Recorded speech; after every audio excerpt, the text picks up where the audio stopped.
សួស្តីទាំងអស់គ្នានេះគឺជាវីដេអូមួយដែលខ្ញុំបានរៀបចំជាពិសេសសម្រាប់អ្នកដែលចង់រកលុយតាម YouTube ខ្ញុំនឹងបង្ហាញពីចំណុចចាប់ផ្ដើមពីការបង្កើត Channel ពីមួយដំណាក់កាល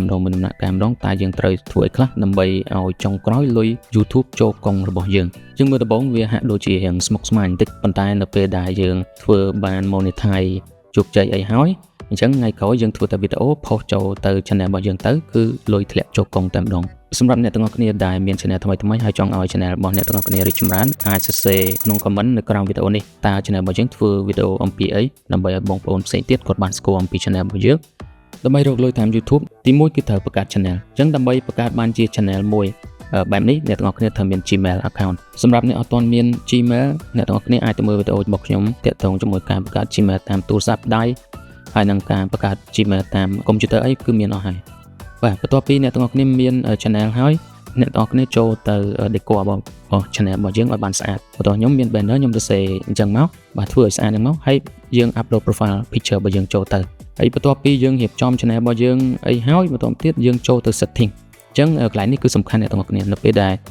យើងរៀបចំ setting បានត្រឹមត្រូវអស់ទៅអញ្ចឹង YouTube ស្គាល់ថា Channel របស់យើងធ្វើពីអីហើយសម្រាប់អ្នកណាអញ្ចឹងពេលដែលយើង upload វីដេអូទៅ YouTube នឹងរុញវីដេអូរបស់យើងទៅកាន់ viewer ឲ្យបានត្រឹមត្រូវដើម្បីចូល setting បាននៅលើ YouTube homepage អ្នកទាំងអស់គ្នាគ្រាន់តែចុចលើ profile picture របស់អ្នកទាំងអស់គ្នាបាទហើយបន្តទៀតចុចទៅលើ YouTube Studio បាទនេះគឺជា channel មួយដែល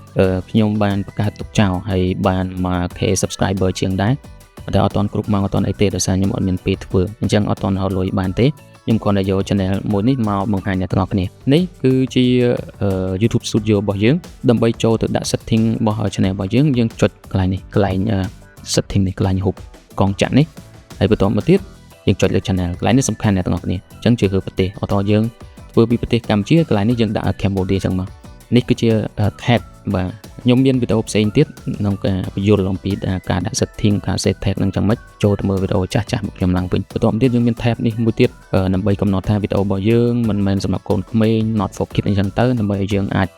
ចបើករលួយបានហើយនៅមានខាងក្រោមនេះផ្សេងទៀត feature ផ្សេងទៀតដែលអ្នកទាំងអស់គ្នាត្រូវប្រើលេខទូរស័ព្ទដើម្បី verify អញ្ចឹងខ្ញុំគ្រាន់តែបង្ហាញត្រួសប៉ុណ្្នឹងទេដើម្បីកុំឲ្យវីដេអូនេះវែងពេកបន្ទាប់ពីយើងរៀបចំ setting បានហើយបន្តមកទៀតយើងចូលទៅបង្កើតវីដេអូការងារសំខាន់របស់យើងគឺបង្កើតវីដេអូបាទដែលយើងត្រូវធ្វើជាចន្ទ្រៃដើម្បីបានវីដេអូ upload ចូល channel របស់យើងទម្លាប់របស់ខ្ញុំគឺខ្ញុំធ្វើ thumbnail មុនគេព្រោះខ្ញុំរៀបចំ thumbnail អីហើយបានខ្ញុំចាប់ផ្ដើមធ្វើ script ធ្វើអីបន្តទៅទៀតណាខ្ញុំចូលចិត្តប្រើកម្មវិធី Photoshop ដើម្បី design ដូចជា thumbnail ដូចជាអីផ្សេងបន្តខ្ញុំមានthumbnail មួយខ្ញុំដាក់រូបថតអញ្ចឹងមកខ្ញុំសរសេរ caption ហើយខ្ញុំមាន effect មានអីនៅខាងក្រោយនេះថែមទៀតអញ្ចឹងណានេះយើងធ្វើអត់ទាន់ហើយទេនៅពេលដែលយើងធ្វើហើយ thumbnail របស់យើងនឹងស្អាតមានភាពទាក់ទាញអញ្ចឹងនេះហើយមួយទៀតនៅពេលធ្វើ banner ធ្វើអីក៏ខ្ញុំធ្វើតាមកម្មវិធី Photoshop នឹងដែរអញ្ចឹងខ្ញុំគ្រាន់តែសរសេរធម្មតាមកដាក់ឲ្យស្អាតបាទឲ្យច្បាស់អញ្ចឹងមកគឺបានហើយបន្តមកទៀតយើងចូលរៀបចំ script វីដេអូរបស់យើងត្រូវមាន take note បាទ script របស់យើងអត់យើងចង់និយាយពីអីពីចំណុចណាទៅចំណុចណាចាប់ផ្ដើមពីក្បាលដំបូងនិយាយពីអីបាទ body និយាយពីចំណុចអីខ្លះយ៉ាងហោចណាស់ក៏យើងត្រូវ tre ដែរដើម្បីឲ្យវីដេអូរបស់យើងនិយាយទៅកុំឲ្យចាកប្រធានបទបន្តមកទៀតយើងចាប់ផ្ដើមថតវីដេអូរបស់យើងបាទអញ្ចឹងបើសិនអ្នកទាំងអស់គ្នាចេញមុខនិយាយលក្ខណៈជា talking head ជាអីអញ្ចឹងអ្នកទាំងអស់គ្នាត្រូវមានកាមេរ៉ាឬក៏មានទូរស័ព្ទអញ្ចឹងថតមកណាយើងយកអ្វីដែលយើងថតហ្នឹង footage ដែលយើងថតហ្នឹងយើងដាក់ចូលមកកម្មវិធី Premiere Pro ឬក៏កម្មវិធី CapCut កម្មវិធី DaVinci Resolve អញ្ចឹងមកដើម្បីយើងកាត់វីដេអូហ្នឹងកែពណ៌កែសំឡេងអញ្ចឹងទៅដាក់ effect ដាក់អីអញ្ចឹងទៅបន្តមកទៀតយើង export វីដេអូរបស់យើងបានយើងចាប់ផ្ដើម upload ចូលមកក្នុង channel របស់យើងអញ្ចឹងរបៀបក្នុងការបង្កើតវីដេអូទី1គឺយើង title thumbnail ហើយចាំរៀបចំ script បាទជា bullet point ត្រេអញ្ចឹងមកថាត្រូវនិយាយអីបន្តមកទៀតចាំយើងថតវីដេអូរបស់យើងហើយយើងកាត់តរៀបចំឲ្យស្អាតមក export វា upload ចូលមកក្នុង channel របស់យើងប៉ុន្តែយើងធ្វើហើយយើងមើលវីដេអូរបស់យើងតើវីដេអូរបស់យើងខ្វះខាតកន្លែងណាវីដេអូរបស់យើងមួយណាឡើងខ្ពស់ជាងគេហើយវីដេអូមួយណាដែលអត់សូវមានអ្នកមើលអញ្ចឹងយើងរកមូលហេតុឲ្យឃើញថាតើមកពីអី title របស់យើងអត់គួរឲ្យចាប់អារម្មណ៍ឬក៏ thumbnail ដែលយើងរៀបចំយើង display នៅលើ YouTube ហ្នឹងមើលទៅវាមិនគួរឲ្យចុចបាទអក្សរតូចពេកមើលមិនឃើញមិនច្បាស់ទៅក្រោយទៀតយើងកែកុនធ្វើឲ្យកាន់តែល្អប្រសើរហើយ upload ចូលមកទៀតបាទអញ្ចឹង YouTube គឺជាកន្លែងសម្រាប់យើងរៀនសូត្របាទយើងគិតចឹងវិ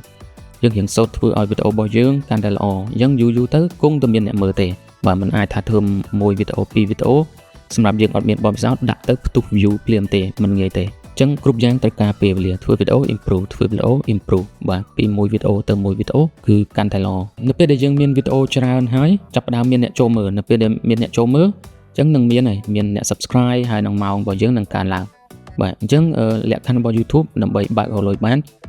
តើតើមានអ្នក subscribe channel របស់យើងឲ្យគ្រប់ 1k subscriber 1000 subscriber ហើយលក្ខខណ្ឌទី2គឺយើងត្រូវរកម៉ោងមានន័យថាចំនួននាទីចំនួនម៉ោងដែលគេមើលវីដេអូរបស់យើងទាំងអស់បូកចូលគ្នាហ្នឹងឲ្យបាន 4000 ម៉ោងចូលគ្នាអញ្ចឹងឧទាហរណ៍យើងមាន4 10 20វីដេអូអញ្ចឹងទៅ30វីដេអូអញ្ចឹងទៅអញ្ចឹងវីដេអូនេះបាន10នាទី20នាទីបាទឬក៏4 10ម៉ោងបាទ50ម៉ោងអញ្ចឹងទៅវីដេអូណារកបានប្រហែលនាទីបានប្រហែលម៉ោងអត់ខ្វល់ទេគឺបូកចូលគ្នា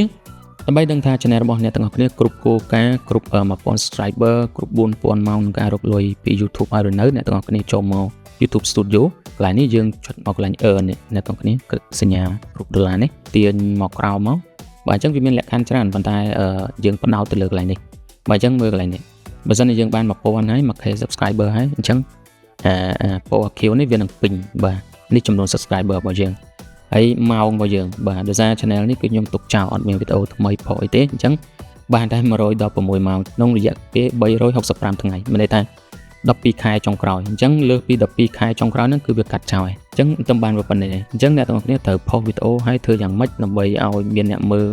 ឲ្យច្រើនហើយបន្តទៀតនៅពេលវាឡើងម៉ោងនឹងគ្រប់ 4000 ម៉ោង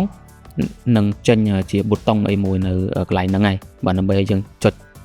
apply បើក monetization នៅពេលដែល apply ពីឲ្យបុគ្គលិកគេចូលមើលវីដេអូរបស់យើងតែម្ដងអញ្ចឹងវីដេអូរបស់យើងមានខុសលក្ខខណ្ឌខុសគោលការណ៍គេអីអត់ជាទូទៅអាចថាក្នុងរយៈពេល24ម៉ោងអីក៏គឺ approve ហើយនៅពេលដែលវា approve អញ្ចឹងយើងនឹងចូលទៅ next step មួយទៀតក្នុងការបង្កើត AdSense អញ្ចឹង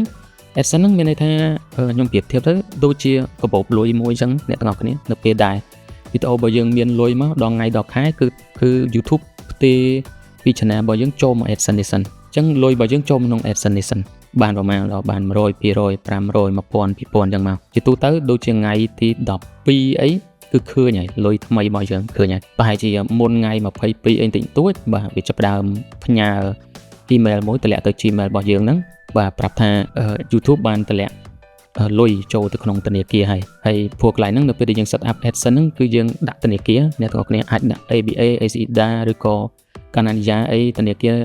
ណាក៏បានដែរដាក់លេខកុងរបស់យើងអញ្ចឹងដល់ថ្ងៃដល់ខែវានឹងធ្លាក់ចូល bank របស់យើងហើយសំខាន់ឲ្យតែយើងវាយលេខកុងធនាគារត្រូវចូលនៅក្នុង AdSense ហ្នឹងអញ្ចឹងគឺកន្លែងនេះយើងអត់ចាំបាច់ធ្វើអីទេអ្នកទាំងអស់គ្នាអញ្ចឹងលុយនឹងចូលមកកុងហើយយើងចាំមួយឆាយទៅបើសិនជាឃើញគឺចូលកុងរបស់យើងអាចចាយបានហើយអញ្ចឹងកុងរបស់យើងអាចដាក់ធនាគារណាក៏បានដែរខ្ញុំដាក់តំណាងពីនេះមិនបាច់បារម្ភថាបើកលុយតាមណាបើកលុយបានមែនឬក៏អត់មិនបាច់បារម្ភទេគឺខ្ញុំ